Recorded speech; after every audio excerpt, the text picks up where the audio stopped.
Welcome to the CX Green Room, where the heavy hitters in customer experience join us to share their insights and advice. I'm Ginger Conlon, Thought Leadership Director at Genesis, here with co-host Claire Beatty, Senior Director of Customer Advocacy.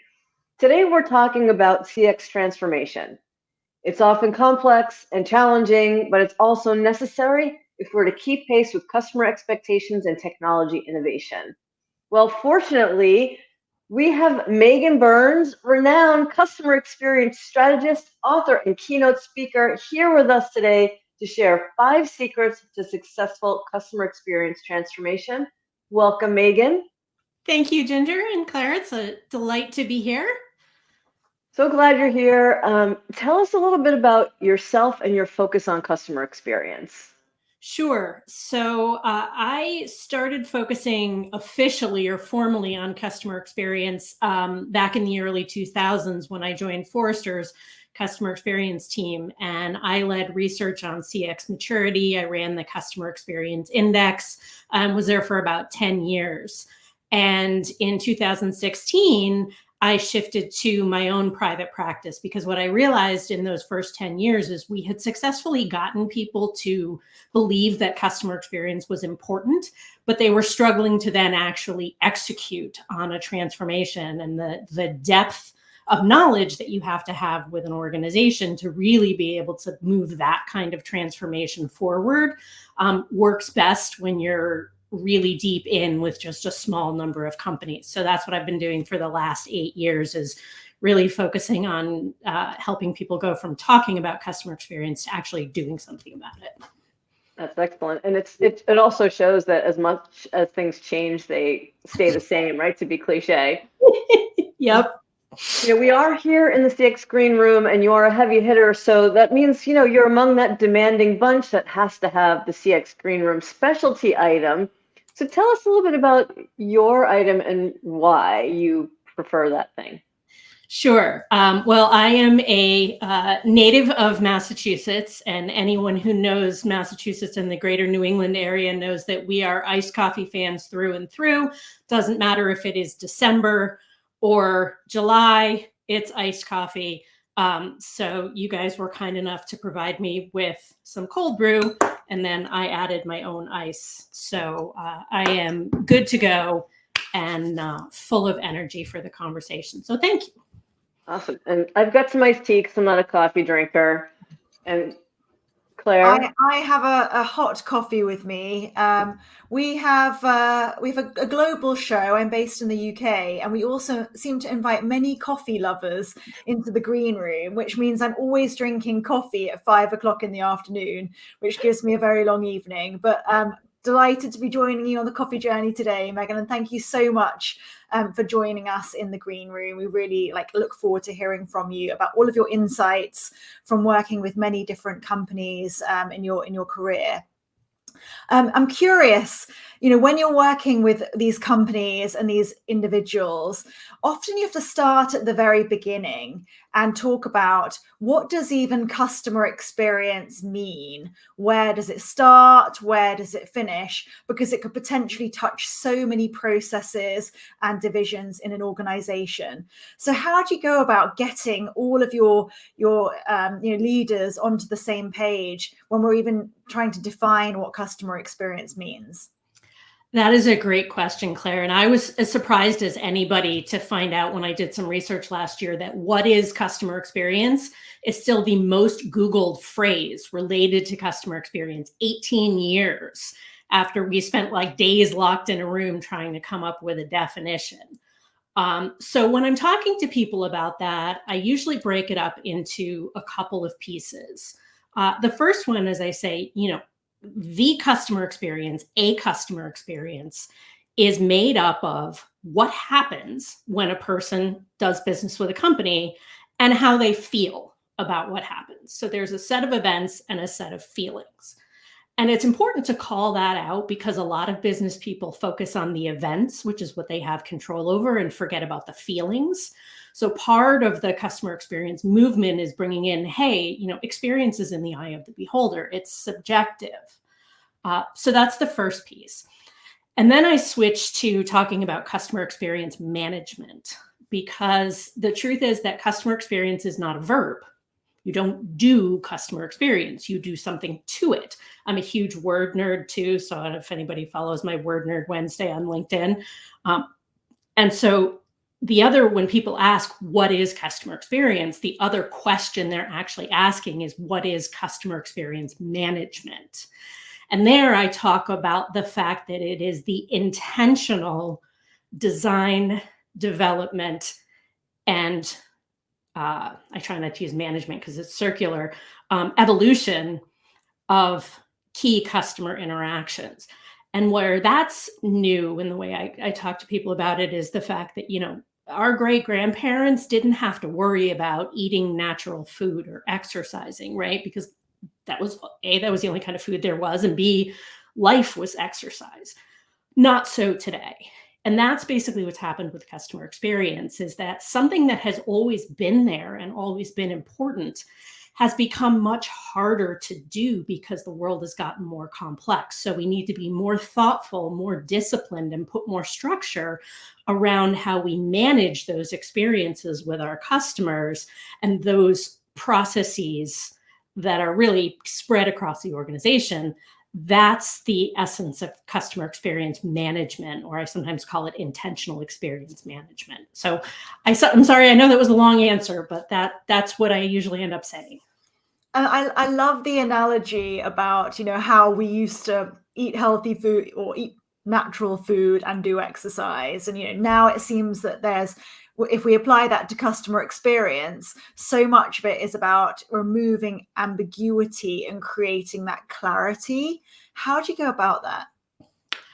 I ask a lot of questions.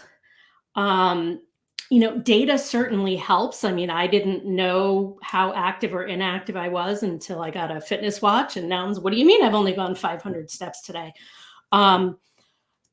But a lot of what I end up doing with people is just asking questions like, what do you mean by that? Can you give me an example? Say more. So for example, there's a little framework that I created called the Customer Experience Project Pyramid, because I saw so many people talking in circles. We want to improve the customer experience to drive business growth. Well, yes, so does everybody else. Which experience do you want to improve? Better how, for who, and why?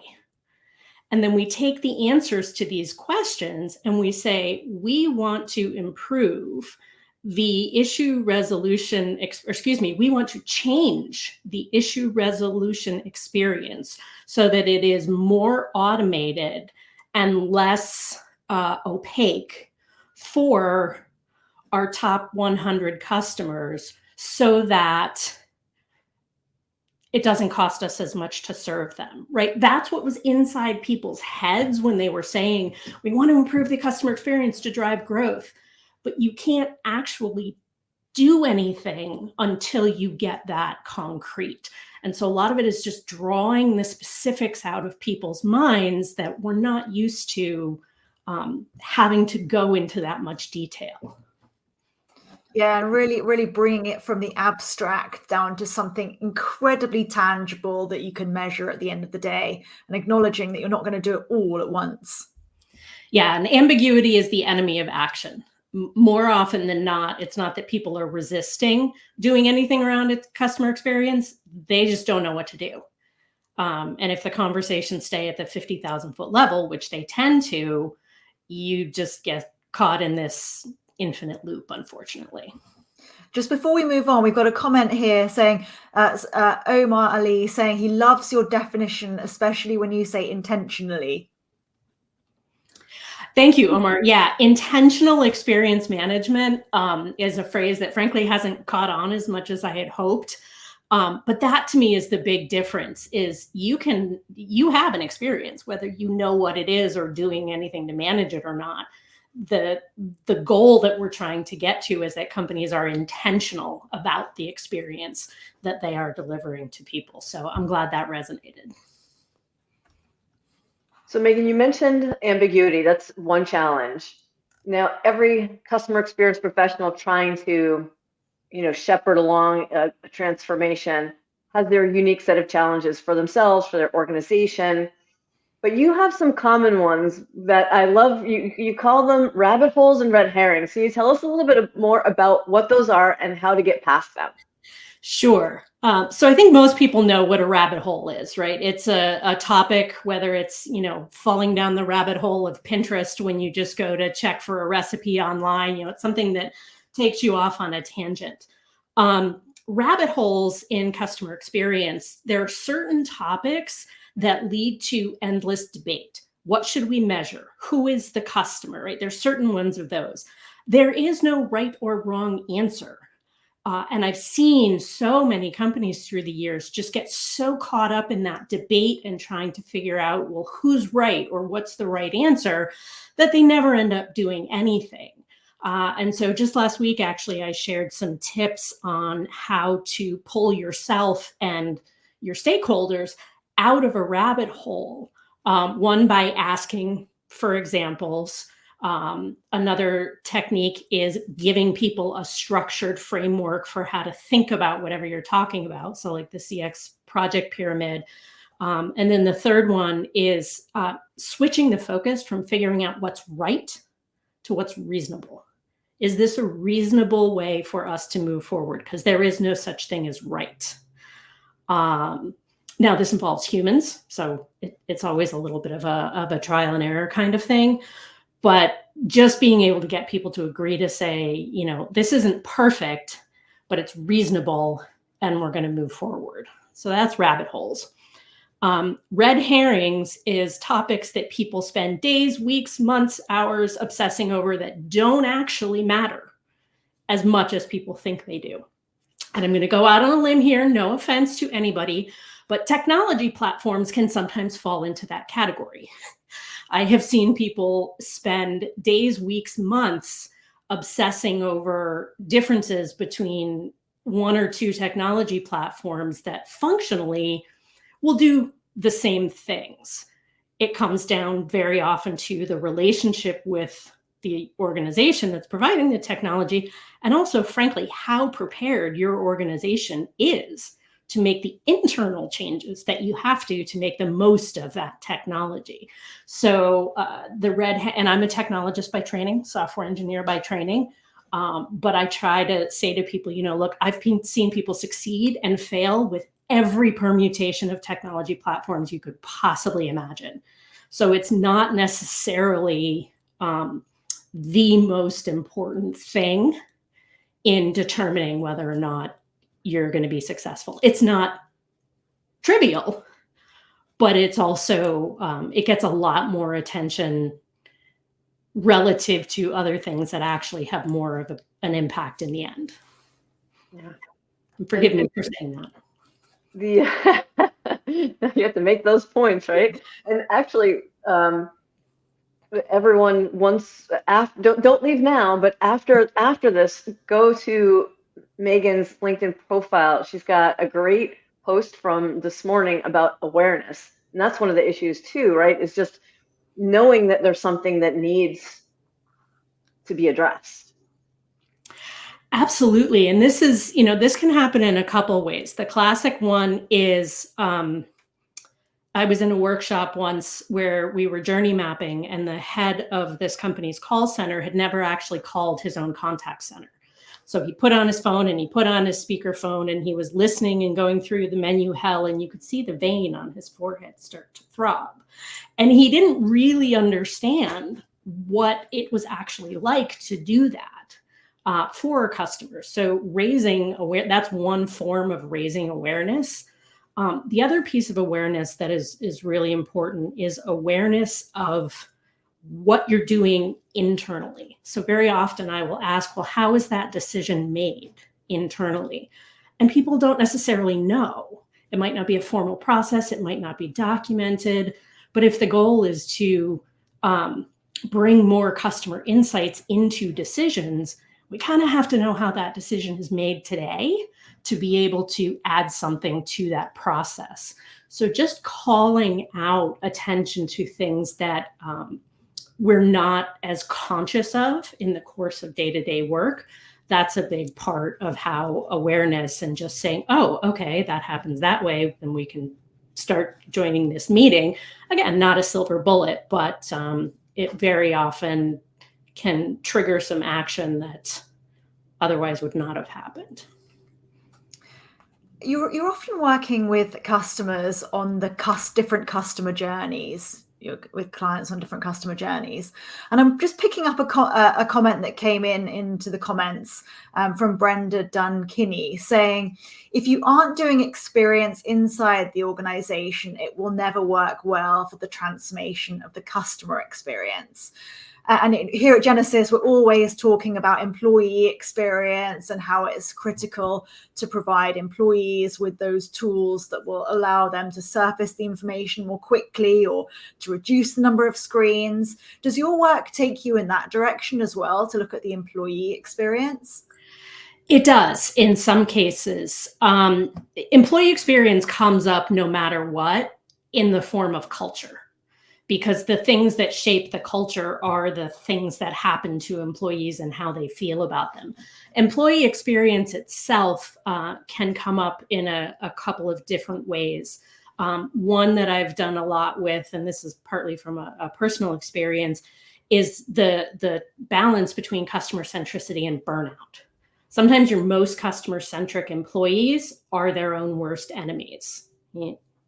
And they try to do everything for everybody. So how, as an organization, do you balance those business and customer needs so that, what did I used to say? Customers don't want to work with grumpy zombies, so that you don't have those. It comes up in other ways, the same kind of awareness. Very often, you don't know what other people see and don't see. So I'm working with an organization right now that has sort of corporate management people, and then they have a lot of folks in the field.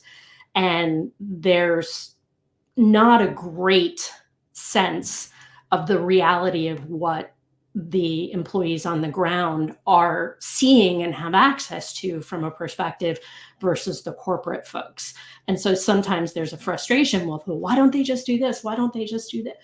They don't see that. They don't know that. So very often it comes up in those flavors, but every company is starting from its own place, so it's different.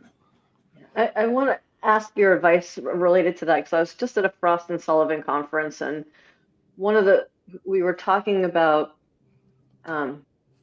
this cool tool called Thrive, that when agents have a lot of complex calls, you can basically automatically give them a reset break, right? And it's whatever you program it. It's a 15-second breathing exercise or a babbling brook or whatever it is.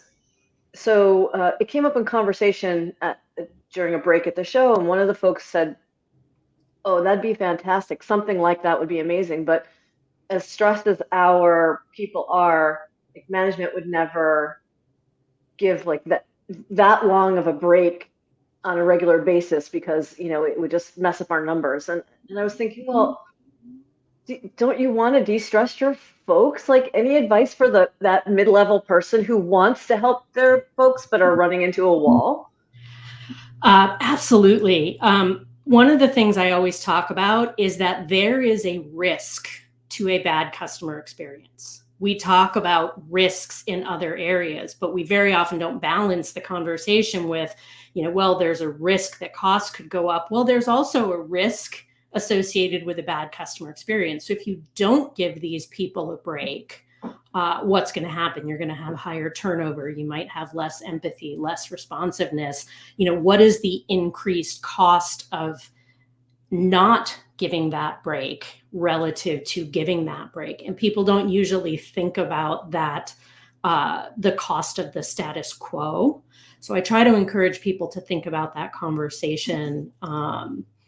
It also, I think, helps with something like that to try it and pilot it and see what actually happens. And very often the changes are so profound from a human level that it changes the conversation from a purely numbers one to a more human one. But there's so much for customer experience professionals to keep up with on a daily basis. So many trends coming, a lot of talk about emerging technologies like, conversational AI, generative AI. If in the audience shoes, how do you prioritize what you need to, focus on and put on the roadmap? Where do you see like the real priorities? Not surprisingly, I always start with the customer, and I start with the business, the end customer in the business. Because if you think about customer needs and wants, they actually don't change that much over time, right? People have been trying to figure out what's for dinner for thousands of years, whether they did it through a meal kit service or Instacart or a restaurant or takeout or, making stew over a campfire. The essence of the goal has always been the same, but the experience has been different. So it helps to stay anchored in that core, what is the customer trying to achieve, and recognize that the rest of it is just, okay, how are we helping them achieve that? I think the other thing that you can anchor in is to say, it's not actually about the customer experience. It's about the business. So instead of saying, hey, we need to improve the customer experience, how do we think that will impact the business? Saying, we need to decrease costs. We want to decrease churn. What changes could we make to the experience that we think would do that? And it's a very subtle shift in the way you ask the question, but I think it eliminates some of that overwhelm of here are all the things we could do to improve the customer experience. Yeah, but full stop. We're trying to reduce churn. How many of those things are actually going to reduce churn? Well, probably a much smaller subset. So I think staying anchored in both the core customer and the core business needs helps filter some noise that you can then look and see, okay, how might conversational AI, generative AI, how might technology help us in meeting these customer needs in a way that serves the business? Yeah, absolutely. Just using them as tools to achieve that business metric. Yeah. Yeah. Yeah, and it sounds like your CX project pyramid is a good solution to help, put words to exactly what that outcome should be. Well, it's funny. I actually added the top level of the pyramid, which is so what or why. That wasn't on there originally because I was so focused on getting rid of ambiguity around what are you trying to do. But then someone challenged me and said, well, wait a minute, where do I put the business impact that we'll have? And there's a problem statement Mad Lib kind of template that comes with it. And one of the versions that are available actually says, we are trying to decrease service costs. So we want to change the such and such experience so that it is more this and less this for these people, because we believe that will result in fewer calls. So that was actually something that I learned from a client and adapted, was leading with that business perspective. Right, makes sense. Got to start with the why. So let's just take a last moment to look forward. Is there a trend that people should be watching that can help with the CX transformation? Is there? Yes, there are many. I think that there's a real opportunity right now for folks in customer experience to leverage the kind of reinvention conversation that's going on. So PwC's annual CEO study, I think it was like 45% of the CEOs in that study said that if they don't reinvent their organization, they won't be around in 10 years. And so there's this real appetite for reinvention. And that reinvention is typically at like the business model level, but very often reinventing your business model and reinventing the experience go hand in hand. And I talk about Uber sometimes as the example of how those are different. Uber could have just put an app on top of hailing a taxi, and that would have been an experience transformation. The model around independent drivers, that was the business model innovation. The two happened at the same time, so it's hard sometimes to separate those out. But really thinking about it in terms of what is the conversation our leadership is having about what business are we actually in now? Who do we want to serve going forward? And looking at that as an opportunity to rethink how you interact with customers. No blame, no shame, which there shouldn't be anyway, right? Everybody's trying their best, but hitting a reset button. I think that's a conversation that CX leaders need to make sure that they are at least attuned to and ideally part of.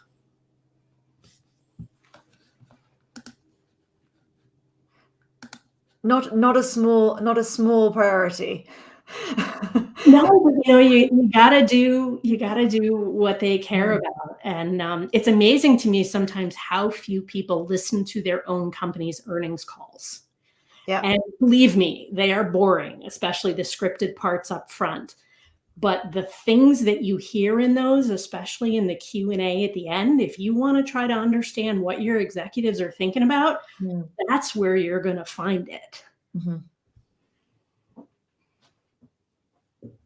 Well, Megan, this has been fantastic, and I know that Claire and I will have so much more that we want to ask you, but it's time to wrap.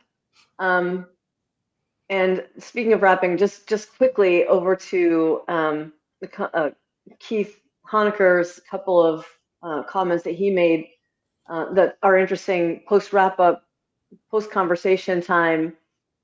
Is usually wrap-up time, but it's also kind of a little bit of a break. And it'll be interesting to see what impact auto summarization and agent assist has on that going forward.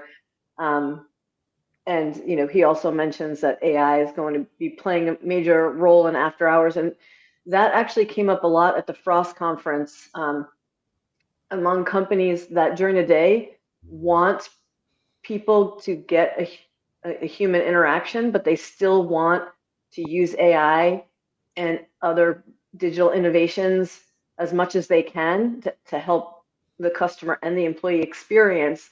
So, balancing that human touch and that technology innovation. So I think just to kind of build out on that point, though, it works even better having the AI as your digital front door, in nighttime or off peak hours. But then if you're able to schedule a callback for the next day, that completes it, right? Then you've got the ability to have a phone call as soon as there's staff back, working at their desks.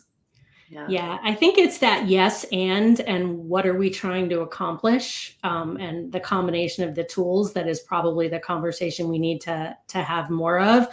I am generally a Luddite, as if you couldn't tell. I'm a late adopter of technology, and AI meeting summaries are the greatest thing that have happened to me in a decade. It allows me to be so much more present in a conversation. So things like that. I think there's a no-brainer use case, and they can help solve some of those intractable problems, like I don't have time to type in notes, things like that. So Megan, the shelf behind you would tell a different story about your history with technology. There's two little figurines on the shelf there, and I would love, before we go, for you just to tell the audience about those. Yes. So I am actually a technologist by training. My degree is in software engineering. And I figured out very early on that the most interesting thing about technology is not the technology itself, but what it does and can do for humans. But in my very early days, I actually did 2 summer internships at Intel. I worked in the very first ever Pentium 2 200 megahertz chip factory, which was a really big deal in the mid-90s. And that was the year that Intel came out with, that was called the bunny suit campaign. So the people dancing in the flashy little suits. And those are the Beanie Babies that we got. for being employees during that ad campaign and that launch time. So That is amazing. they sit unnoticed most of the time, but they're Wow. sort of my reminders of where I come from. Fantastic. So fun, so fun. So, well, again, Megan, thank you so much. Customer transformation can be a challenge, and I know that this advice has helped folks in their journey to move forward. So, thanks again, Megan. Thanks for everyone for joining us. Please like the show, share it with your colleagues, and we will see you next time in the CX Green Room.